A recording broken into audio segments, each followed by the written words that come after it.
In 2013, Union Pacific made a promise that most of the railroad world called delusional. They would return Big Boy number 4014 to full operation. It was a 1.2 million pound steam locomotive, the largest ever built. It had not moved under its own power in over 50 years. The engineers who understood it were gone. Critical parts had not been manufactured in decades. The price tag would climb past $10 million over 5 grueling years. Experts, enthusiasts, even some inside Union Pacific itself believed it simply could not be done. What nobody anticipated was just how close they came to being right. In the early 1940s, freight trains crossing the Wasatch Mountains faced a brutal challenge. The grades were steep, the loads were heavy, and double-heading smaller locomotives just could not keep up with the demands of wartime America. Union Pacific's answer was an audacious leap in engineering: the Big Boy.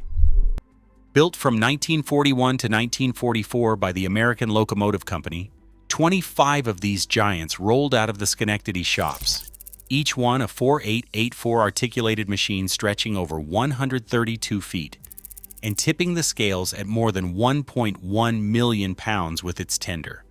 The Big Boy was not just large for show, its design was driven by necessity. The 4884 wheel arrangement, 4 leading wheels, 2 sets of 8 driving wheels, and 4 trailing wheels let it grip the rails and snake through sharp mountain curves. Inside the boiler, steam pressure reached 300 pounds per square inch, feeding 4 massive cylinders. Dynamometer tests in 1943 measured a staggering 6,290 horsepower at 41 miles per hour. That was enough muscle to pull a 4,200-ton train up Sherman Hill without help. On a good day, a Big Boy could cover 1,200 miles hauling freight between Ogden and Cheyenne, a stretch known to railroaders as the Hell for Leather Run. The scale of this achievement is almost hard to grasp. Each Big Boy carried a 25,000-gallon water supply and, in its original form, burned 56,000 pounds of soft coal on every trip. The firebox alone was larger than some apartments. Every piece, from the articulated frame to the Walshart's valve gear, was built to survive relentless pounding and heat. No other locomotive in the world could match its combination of size, power, and endurance. But even the Big Boy could not outrun history. After World War II, diesel locomotives swept across the country, promising lower maintenance and easier operation. The last Big Boy ran in regular service on July 21, 1959. By the end of 1962, the entire class was retired. Of the original 25, only 8 survived the scrap torch, preserved as silent monuments to a vanished era.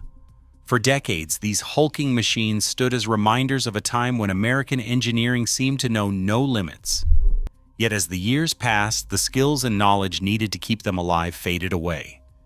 The Big Boy became a legend, impressive, untouchable, and to almost everyone, impossible to revive. Union Pacific's search for a Big Boy to restore wasn't a matter of picking whichever survivor looked the most impressive. Only 8 remained, scattered across the country, and most were in rough shape, exposed to rain, snow, and decades of neglect. Number 4014, resting quietly at the Rail Giants Train Museum in Pomona, California, stood apart. Its boiler and frame were almost entirely original, preserved by Southern California's dry climate and the steady care of museum volunteers. Inspections revealed 92% of its castings still intact, a level of completeness unmatched by any other candidate. Where other Big Boys had lost major components to scavenging or corrosion, 4014 had been left mostly whole, down to the intricate running gear and the massive tender. In June 2013, Union Pacific's Heritage Operations Team, led by Ed Dickens, made their move. After a thorough on-site inspection, they filed an internal memorandum naming 4014 as the only viable choice. The logic was simple: Restoring a locomotive of this scale would already push the limits of money, time, and expertise. Starting with a machine that was largely complete and structurally sound would avoid the nightmare of fabricating irreplaceable parts from scratch. The Pomona location offered another advantage. The museum sat on a standard-gauge rail spur, with direct access to the main line. Unlike other big boys hemmed in by city parks or missing key sections, 4014 could be rolled out if the legal hurdles could be cleared. Negotiations began between Union Pacific, the Rail Giants Museum, and the city of Pomona. The locomotive had been donated to the museum in 1961, but Union Pacific had retained a custodial easement, making the legal transfer a delicate process. On July 23, 2013, Union Pacific announced it had reacquired 4014. The agreement covered not just the locomotive, but also the logistics of moving a 1.2 million pound artifact across city streets and onto the National Rail Network. The museum secured the right to display 4014 again after its second life on the rails, but for now the engine was leaving home. The announcement wasn't just another press release. Union Pacific framed the restoration as a promise to its own history, a way to honor the generations of workers who built and ran these machines. But the public vow came with a catch. The company was betting millions on a project that almost every expert called a fantasy. Rail historians and engineers lined up to point out the odds. The boiler would need to pass modern safety tests, even though no one alive had ever rebuilt one this size.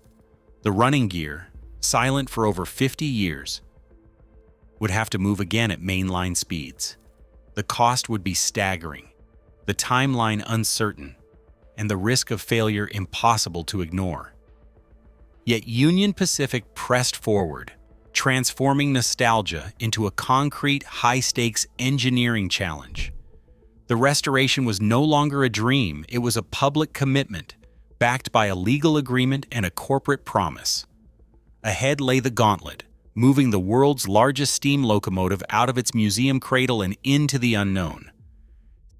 Standing beside Big Boy 4014, even seasoned engineers found themselves dwarfed by its presence. The locomotive stretched 132 feet, 9 inches from coupler to coupler, longer than 3 city buses end to end. With the tender attached, the combined weight topped 1.1 million pounds. Every wheel, every rod, every bolt was built for a scale few living machinists had ever confronted. The firebox alone could swallow a small car, nothing on a modern railroad, not even the largest diesels, compared to this mountain of steel. But the real shock came when Union Pacific's team opened the old blueprints. Decades of storage had faded the drawings, and some were missing entirely. The last generation of mechanics who understood the big boy's secrets had retired or passed away. Key tolerances, assembly tricks, even the sequence for fitting the articulated frame had been lost. Much of it survived only in scattered notes and the memories of a vanished workforce. To bridge the gap, the restoration crew turned to tools that would have seemed like science fiction in the 1940s. Laser scanners swept across every inch of the locomotive, capturing its geometry down to 1/10 of a millimeter. The resulting digital point cloud, billions of data points, became the backbone for new CAD models and fabrication plans. Structural analysts ran finite element simulations on the frame and the boiler, searching for stress concentrations the original designers never could have predicted. Shop engineers, some with backgrounds in aerospace, worked alongside old-school machinists, translating digital models into replacement parts with tolerances tighter than anything possible in the steam era. This fusion of brute mechanical scale and digital precision was not a luxury, it was the only way forward. Without it, the missing knowledge and sheer size would have made restoration impossible. Each scan, each simulation, each new drawing was a lifeline, pulling the project back from the brink of guesswork and into the realm of engineering certainty. The cost of this approach loomed large, but there was no alternative. The big boy's resurrection would demand not just muscle and money, but a kind of technical resurrection that matched the locomotive's own rebirth. $10 million. That was the line Union Pacific's finance office drew in the sand, a figure that made even seasoned railroad executives pause. The budget covered everything: custom fabrication, specialized labor, regulatory compliance, and the sheer cost of moving a 1.2 million pound relic across 3 states. Nearly $4 million alone went to machining parts that had not been manufactured since the Eisenhower administration.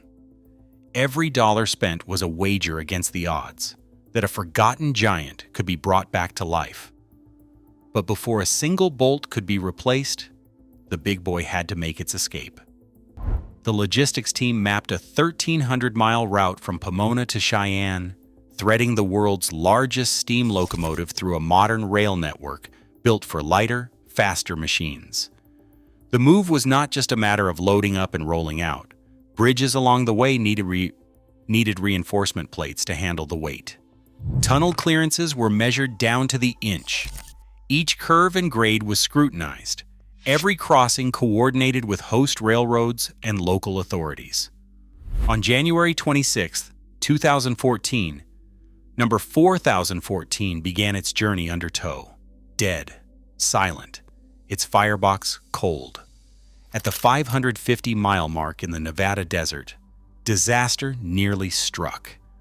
The flat car's hydraulic brake system locked up, halting the entire train on a remote siding. With the clock ticking and the locomotive exposed to the elements, the logistics crew worked under pressure, fabricating a steel coupler on the spot to replace a ruptured fitting. 45 minutes later, the train was moving again. The incident added $120,000 in emergency costs, a reminder that even the best-laid plans could unravel in an instant. By the time number 4014 reached Cheyenne, it had survived the longest dead tow of any steam locomotive in United States history. The money, the planning, the risk, none of it guaranteed success. But without this leap, the restoration could not even begin. The financial and logistical gauntlet was the price of ambition, proof that bringing back the impossible would cost more than just sweat and skill. Every mile, every dollar, every sleepless night spent on the rails was a down payment on a dream that still seemed out of reach. Coal once fueled every mile the big boy thundered across the mountains, leaving a trail of cinders and smoke.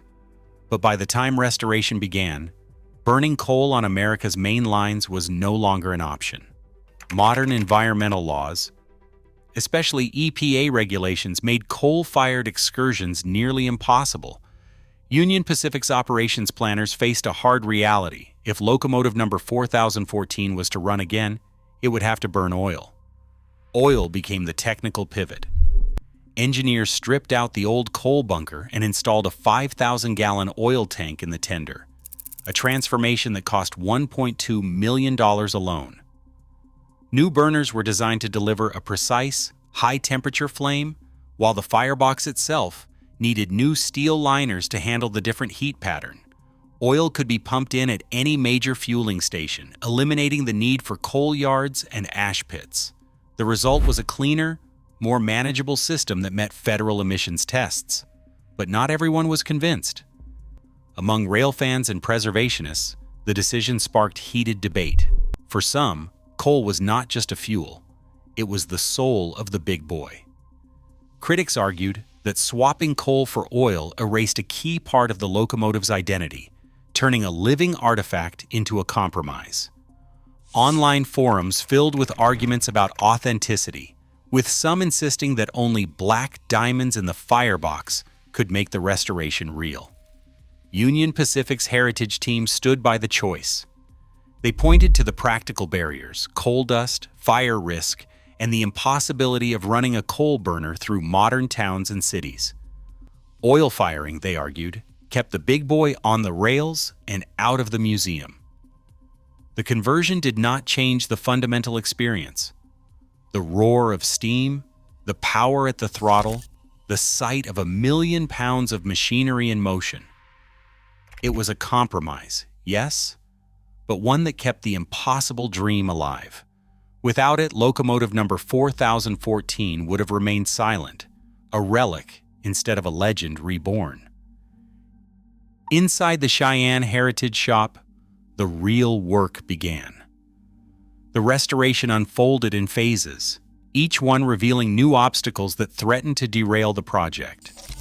Every bolt, rod, and bearing had to be stripped, inspected, and cataloged.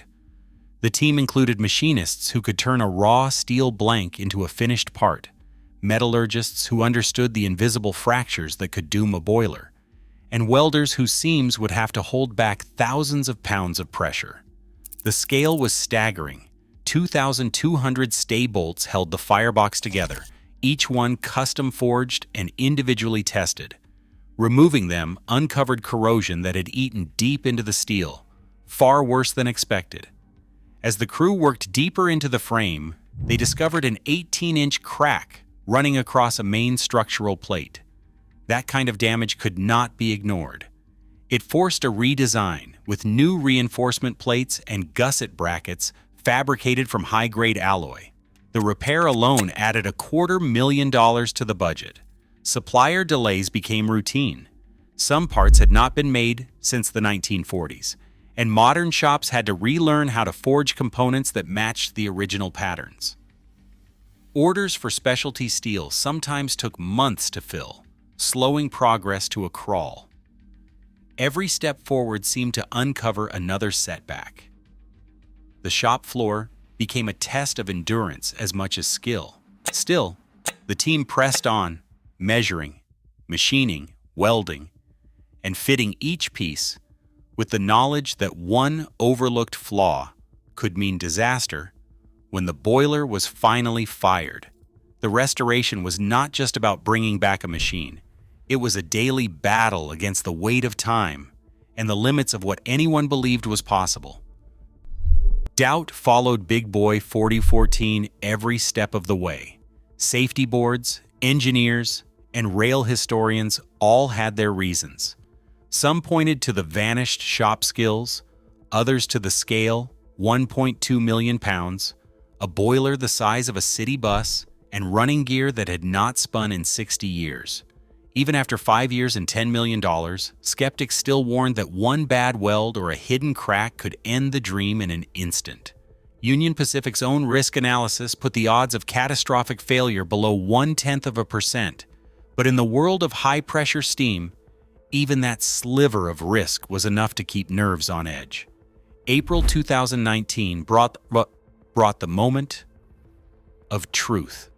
Federal Railroad Administration Inspector John Myers arrived in Cheyenne, checklist in hand. The crew ran through every item: hydrostatic test, air brakes, safety valves. Fireman Mike Guglielmo opened the oil valve, and a spray hissed into the firebox. Within minutes, pressure climbed past 200 pounds per square inch. The shop filled with the low, steady roar of a living boiler. Weld seams held. Sensors stayed quiet. There was no smoke spike, no sign of trouble.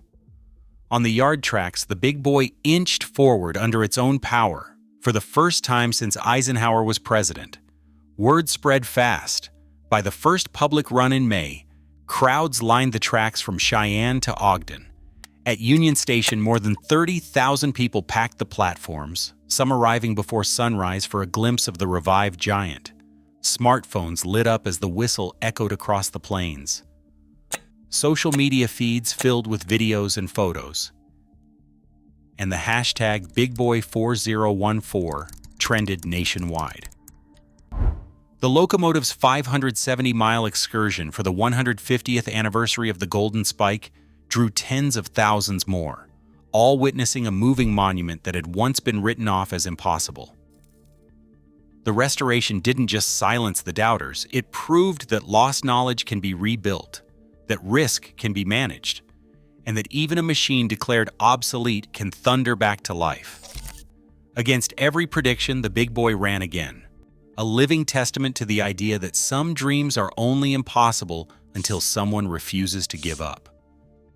Today, Big Boy 4014 towers not only as a machine, but as proof that impossible is just a verdict waiting to be overturned. In an era when lost skills and vanishing industries feel inevitable, this restoration shows that determination can resurrect even the most daunting relics. The real legacy isn't steel or steam. It's the refusal to let the past become unreachable. What impossibility will we challenge next?